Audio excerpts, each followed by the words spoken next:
तो कल हमने चौथा सवाल देखा था। आज हम पाँचवां सवाल देख रहे हैं। पाँचवां सवाल बेसिकली है क्या, इसको हम अच्छे से पढ़ते हैं। प्रश्न क्रमांक 5, ये हमारा पाँचवां सवाल है। ये कहता है कि एक आयताकार बाग, हमारा बाग क्या है, आयताकार। आगे कहता है जिसकी लंबाई चौड़ाई से 4 अधिक है। तो गणित के सवालों में या कोई भी सवाल है, हमें किसी भी सवाल का यदि जवाब देना होता है तब सबसे पहला काम क्या है, उस सवाल को बहुत अच्छे से समझें, तभी तो हम जवाब दे पाएंगे। जो हम प्रश्न नहीं समझेंगे तो जवाब क्या देंगे। तो सबसे पहले ज़रूरी है किसी शब्द को हम एक एक शब्द पहले अच्छे से समझें। तो ये हमारा पाँचवां सवाल है और ये कहता है एक आयताकार बाग। तो आप किसी आयताकार बाग की कल्पना कर लीजिए। कोई बाग है जो आयताकार है, सामान्यतः बाग तो आयताकार ही होते हैं, जिसकी लंबाई चौड़ाई से 4 मीटर अधिक है। उसकी लंबाई चौड़ाई में ज़्यादा अंतर नहीं है, उसकी लंबाई 4 मीटर ज़्यादा है। आगे पढ़ते हैं।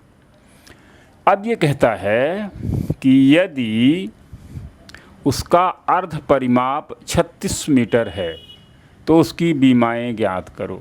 दो चीज़ें हैं, अर्ध परिमाप 36 है तो हम परिमाप भी समझते हैं, यानी उस जो हमारा मैदान जो बाग है, बाग के चारों तरफ की एरिया, यानी चौड़ाई लंबाई चौड़ाई लंबाई और ये चौड़ाई, ये पूरी एरिया।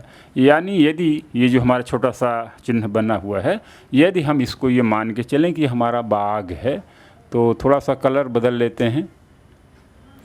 तो यदि ये मेरा बाग है, बहुत छोटा सा बाग हो गया है, तो इसकी ये लंबाई धन ये लंबाई धन ये लंबाई धन ये लंबाई, ये सभी लंबाइयाँ मिला करके हम इसको बोलते हैं परिमाप। तो कहता अर्ध परिमाप, यानी एक लंबाई और एक चौड़ाई, एक लंबाई और एक चौड़ाई, ये दो चीज़ें 36 मीटर हैं। तो आगे कहता है कि बीमाएँ निकालिए, बीमाएँ ज्ञात करना है। तो बीमा ज्ञात करना है हमें। तो इस सवाल में हमने कई बातें समझा। हमने समझा कि एक बाग के बारे में जानकारी हो रही है। जो बाग आयताकार है, उसकी चौड़ाई लंबाई से थोड़ी 4 मीटर कम है, यानी उसकी कह रहा है कि लंबाई, उसकी लंबाई चौड़ाई से 4 मीटर अधिक है। उसका अर्ध परिमाप बता रहा 36 है। तो बीमाएँ ज्ञात करिए। हम परिमाप समझते हैं, ये बीमा क्या होता है। तो गणित के या कोई भी सवाल, ये जो हाई स्कूल तक के बच्चे होते हैं, 14-15 साल के बच्चे होते हैं, इन्हें हिंदी का उच्च साहित्यिक हिंदी का ज्ञान नहीं होता है। और ये NCERT को हमारी ये सलाह है कि भाई विषय वस्तु को आप इतना सरल बनाओ। एक तो वैसे भी गणित कठिन है, समझना मुश्किल। गणित कठिन नहीं है, लेकिन उसको 100% समझना पड़ता है। ये तो ऐसी चीज़ है कि हमें 100% जानकारी चाहिए। दूसरे विभाग में तो हम यदि 90%, 80%, 10%, 40% भी जानकारी ले लेते हैं तो हमारा काम चलता है। पर गणित में तो हम थोड़ी सी नन्ही सी गलती करते हैं तो हमारी दिशा ही बदल जाती है, अर्थ का अनर्थ हो जाता है। तो ये बीमा क्या है, एक्चुअल में क्या होता है कि हमारे जो NCERT, बड़ा प्यारा सा नाम है, शैक्षिक अनुसंधान। तो ये लोग क्या करते हैं, पहले पूरा प्रोग्राम अंग्रेजी में बनाते हैं, फिर उसको हिंदी में ट्रांसफ़र करते हैं। और हिंदी में जो जिन चीज़ों की अंग्रेजी इन्हें नहीं आती, हिंदी अच्छे से नहीं आती, तो डिक्शनरी उठा लेते हैं, हिंदी अंग्रेजी डिक्शनरी, और उसे शब्द उठाकर चिपका देते हैं।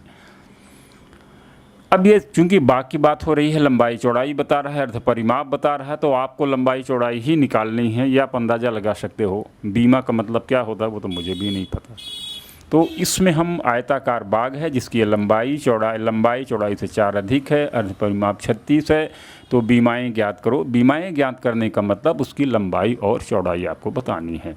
तो जल्दी से नया पेज निकाल करके देख लेते हैं।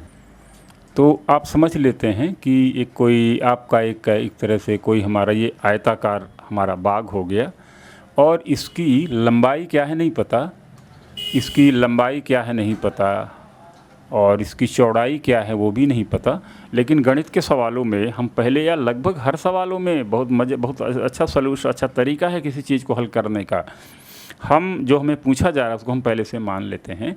हम मान लेते हैं कि माना लंबाई मान लेते हैं कि लंबाई x है और चौड़ाई y है।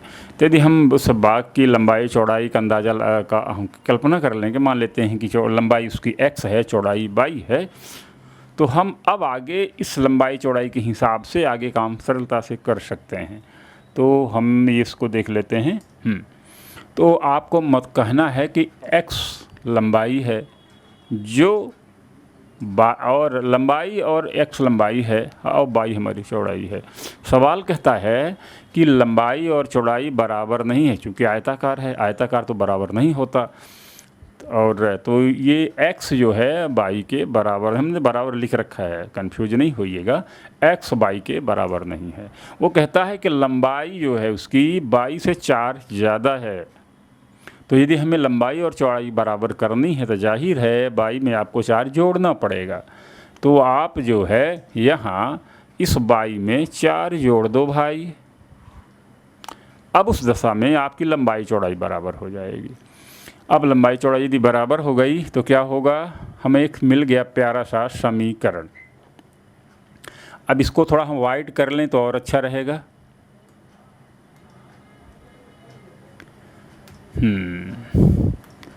तो हमने इंक अपनी सफ़ेद कर ली है जिससे अच्छे से हम देख सकें। तो अब ये समीकरण हमारा एक बन गया x प्लस y को हम इधर कर लें, गड़बड़ कर रहा हूँ तो मिटा देते हैं जल्दी से, बहुत कम समय है, बहुत कम समय में बहुत कुछ काम करने हैं। तो इसमें हम देख ये रहे हैं कि ये हमारा x बराबर y प्लस 4 बहुत साधारण, बहुत छोटा सा समीकरण बन गया। इसको हम जल्दी से सॉल्व कर लेते हैं। ये x हो गया, ये y है, बराबर के y इधर है। तो आपको पता है कि जब हम कोई भी हमारी संख्या दाएं से बाएं या बाएं से दाएं बराबर को क्रॉस करती है तो उनका उसका चिन्ह बदल जाता है। धन है तो ऋण हो जाएगा, ऋण है तो धन है, गुणा है तो भाग हो जाएगा, भाग है तो गुणा हो जाएगा, है ना। ऋण का गुणा उल्टा, ऋण का उल्टा धन, धन का उल्टा ऋण, भाग का गुणा, गुणा का भाग, ये सब हम जानते हैं अच्छे से। तो ये y हमारा धन y है, धन लिखा नहीं जाता, बाकी सारी चीज़ें लिखी जाती हैं। तो देखिए, तो ये y जब इधर आएगा बराबर के इधर है तो बराबर को क्रॉस करेगा तो ये धन y हो गया, ऋण y, ये बराबर तो बराबर 4 तो 4। अब x ऋण y बराबर 4, एक पहला समीकरण तैयार हो गया। अब एक और बात करता था वो उनसे कहा कि इसकी जो बीमाएँ हैं वो राम राम अर्ध परिमाप 36 है। तो यानी x प्लस y बराबर 36, ये नीचे वाली, ये हमारा समीकरण नंबर 2 बन गया। ये बात आपको समझ में आई क्या? ये x धन y और हम 36 हमने कैसे लिख दिया? तो चलिए एक छोटा सा फिर से उदाहरण ले लेते हैं। एक हमारा छोटा सा बाग था, इतना बड़ा छोटा सा बाग बना रहे हैं और इस बाग में कहता है कि परिमाप का मतलब होता है ये धन ये, धन ये और धन ये, सब पूरा मिलाकर परिमाप होता है। तो अर्ध परिमाप कितना होगा? अर्ध परिमाप होगा ये और ये। तो हमें पता है कि ये x है, ये y है, ये लंबाई x है, ये y है। तो x धन y यानी 36, x धन y बराबर 36। अभी आपके 2 समीकरण बन गए। अब इन समीकरणों को हम हल करते हैं और x और y का मान निकाल लेते हैं। बहुत सरल है, पहले समीकरण दूसरे समीकरण को जोड़ दो। ये धन y ऋण y निकल गया, x हो गया 2x बराबर 36। 2 का x में गुणा है ना। तो हम 2 को उधर ले जाएं, ये 2x का मतलब होता है 2 गुणे x, 2 का x में गुणा किया हुआ है। अब 2 के हम यहाँ से हटाएं, यानी हमें x तो अकेले चाहिए, 2 हमारी दिक्कत कर रहा है, उधर ले जाओ। तो ये हो जाएगा 36/2, तो 2 से डिवाइड हो जाएगा। तो हो जाएगा कितना? 2 1 कम 2 और 2 8 16 18। तो इस तरीके से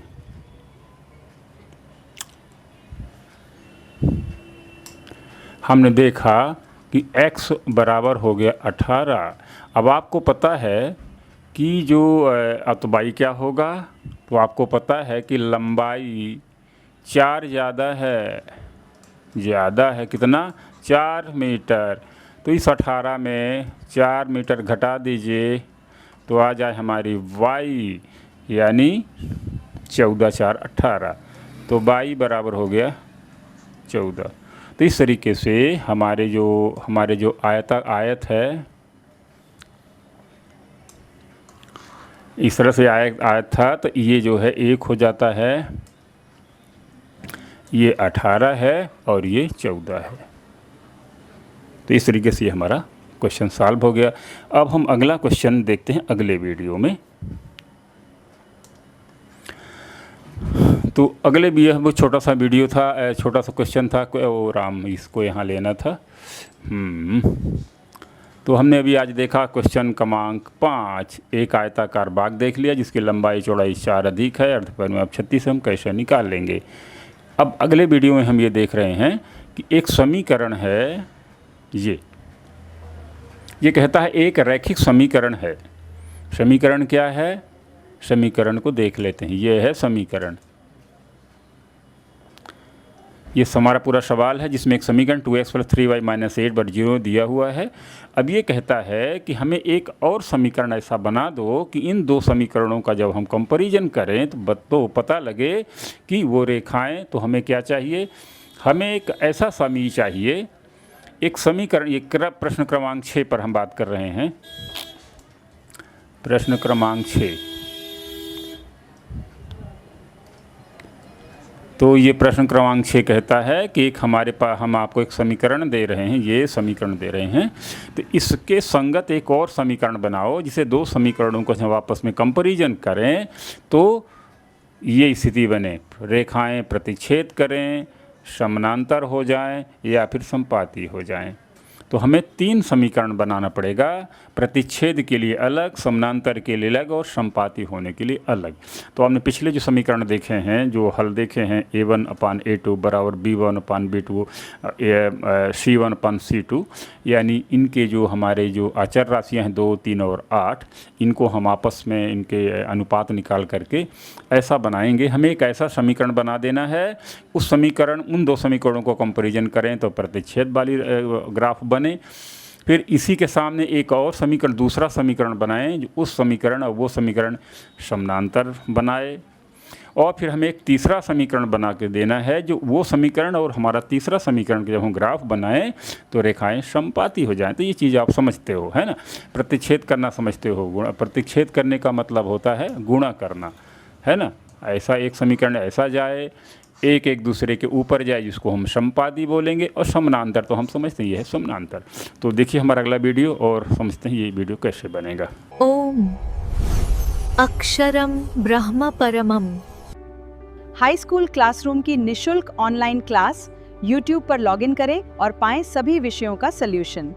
अब हाई स्कूल की पढ़ाई होगी आसान, होगी सभी विषयों की घर बैठे। YouTube पर मुफ्त शिक्षा का लाभ उठाएं। हमारे प्रबंधक यादवेंद्र तिवारी के आज ही सब्सक्राइब करें हाई स्कूल क्लास।